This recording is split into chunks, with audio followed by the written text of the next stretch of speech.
Halo, Assalamualaikum warahmatullahi wabarakatuh. Perkenalkan, nama saya Anissa Salsabila, pemilik NPM 229201001.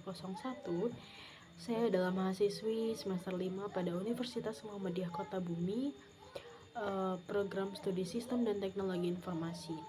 Adanya tugas video ini yakni sebagai menyelesaikan tugas 2 dalam mata kuliah Machine Learning yang diampu oleh Bapak Hartono. Kita langsung pada video penjelasannya. Di sini saya akan menjelaskan terkait dataset yang sudah saya gunakan pada tugas sebelumnya, masih dengan dataset yang sama. Yang pertama, kode ini itu menjelaskan tentang bertujuan untuk mengimpor pustaka Python yang akan kita gunakan dalam menganalisis data, memvisualisasi data, serta processing pada dataset penyakit jantung. Impor pandas itu berfungsi untuk mengimpor data pustaka. Juga ada import NumPy, mengimpor pustaka NumPy, menyediakan dukungan untuk operasi numerik seperti perhitungan array dan matriks. Sedangkan pandas itu berguna untuk memanipulasi data dalam bentuk data frame atau struktur data seperti tabel. Lalu ada label encode, yaitu alat untuk mengkonversi variabel kategorikal menjadi bentuk numerik. Ini berguna untuk data yang berupa teks sehingga bisa diolah menjadi model machine learning.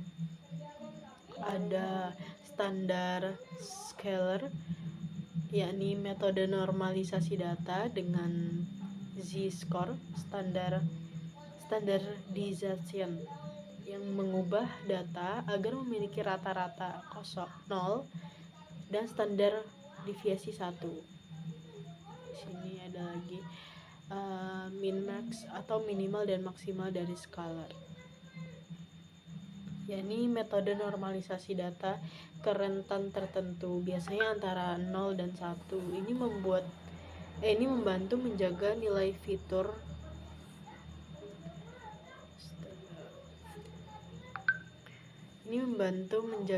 fitur pada skala yang sama.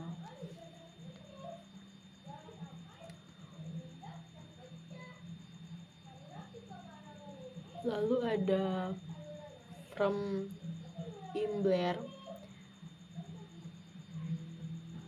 untuk dari pustaka Imbler untuk menangani ketidakseimbangan kelas pada data dengan membuat sampel sintetik pada kelas yang jarang atau minoritas.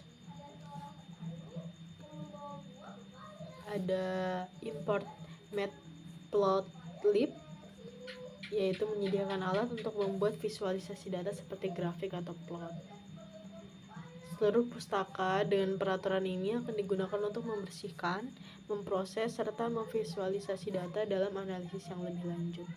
Selanjutnya ada rekayasa fitur. Di sini sudah jelas tentang sudah tertera dataset yang saya ambil seperti ini, tentang penyakit jantung, orang-orang yang terkena penyakit jantung.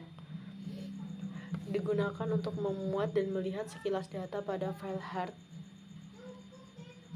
yang saya ambil. Lalu di sini ada seperti grafik. Tujuannya untuk memahami hubungan antar fitur, terutama untuk mendeteksi kolom yang mungkin sangat berkorelasi, misalnya dengan korelasi tinggi mendekati 1 atau min 1. Lalu jika dua fitur sangat berkorelasi, salah satu fitur tersebut mungkin dapat dihilangkan untuk mengurangi redundasi dalam data.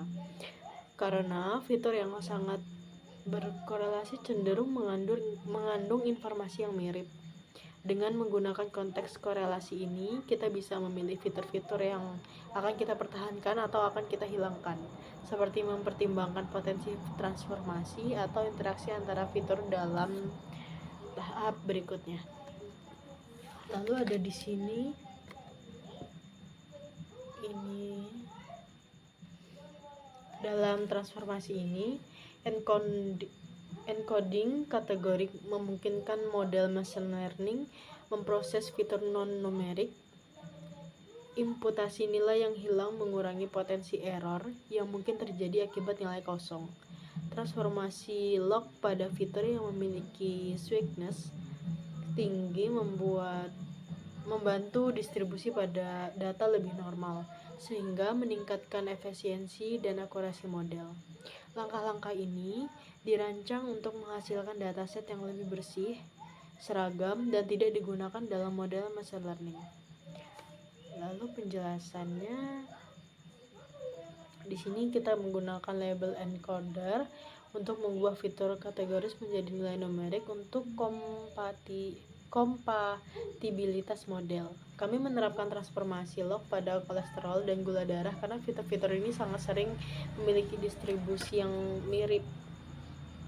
Transformasi log mengurangi kemiringan dan yang dapat meningkatkan kinerja model dengan menciptakan distribusi yang lebih normal. Di sini ada grafik tentang kolesterol dan tentang gula darah. Kode ini digunakan untuk memvisualisasi data distribusi dari fitur kolesterol dan gula darah setelah mereka mengubah melalui transformasi log. Dengan visualisasi ini, kita bisa melihat bagaimana transformasi log mempengaruhi distribusi kedua fitur tersebut dengan tujuan untuk mengurangi sweetness dan ketidakseimbangan distribusi. Penjelasan daripada beberapa kode.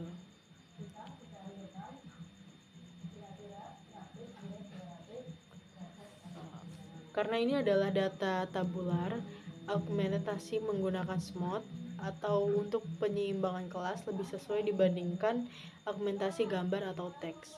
Lalu pada coding selanjutnya, di sini masih dengan before dan after. Kode ini menggunakan SMOT atau Synthetic Minority Oversampling Technique untuk melakukan data augmentation pada dataset dengan tujuan menyeimbangkan distribusi kelas pada target variabel dataset penyakit jantung. Teknik SMOT berguna untuk mengatasi ketidakseimbangan dalam data dengan cara membuat sampel sintetis dari kelas minoritas, sehingga model dapat belajar dari representasi yang lebih seimbang. Penjelasan daripada beberapa kode ada di bawah. Di sini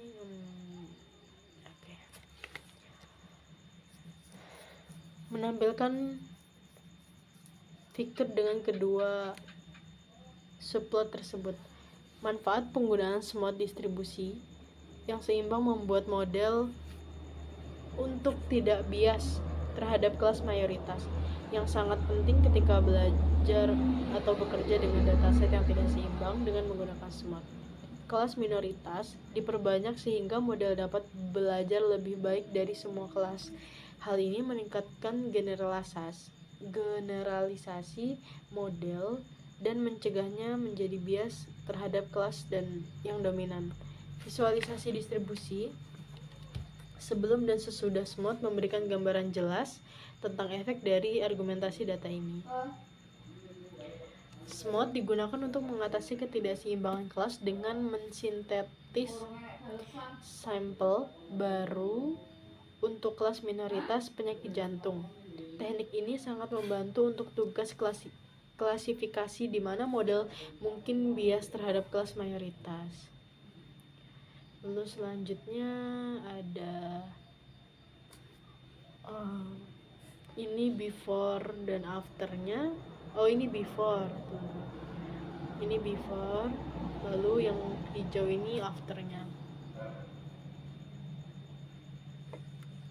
Kode ini melakukan normalisasi pada fitur numerik dataset menggunakan standar scalar untuk mengubah data menjadi skala standar. Normalisasi ini sangat penting agar fitur numerik berada dalam skala yang besar, terutama bagi model yang sensitif terhadap skala data seperti K-Nearset atau KNN. Setelah normalisasi, kode ini menampilkan distribusi fitur sebelum dan sesudah proses tersebut untuk melihat perubahannya, seperti yang ada di atas ini.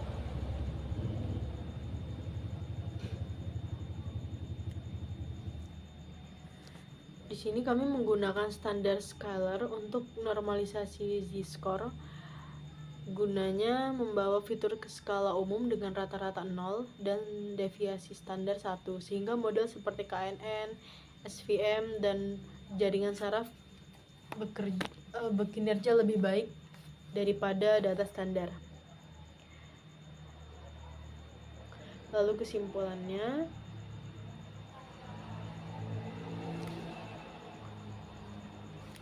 ada 3, yakni fitur engineering membantu mengurangi weakness melalui transformasi log dan encoding variabel kategori. Lalu yang kedua, data augmentation dengan smooth berguna untuk meningkatkan variasi data pada kelas minoritas, mengurangi kemungkinan bias model terhadap kelas yang mayoritas. Lalu yang ketiga, normalisasi, yaitu membuat semua fitur numerik berada pada skala yang sama, membantu model yang sensitif terhadap skala fitur. Keseluruhan proses ini meningkatkan kualitas data sehingga model lebih akurat dalam memprediksi penyakit jantung. Mungkin cukup sekian yang dapat saya sampaikan. Kurang lebihnya saya mohon maaf. Kepada Allah saya mohon ampun. Billahi fisabilil haq fastabiqul khairat. Wassalamualaikum warahmatullahi wabarakatuh.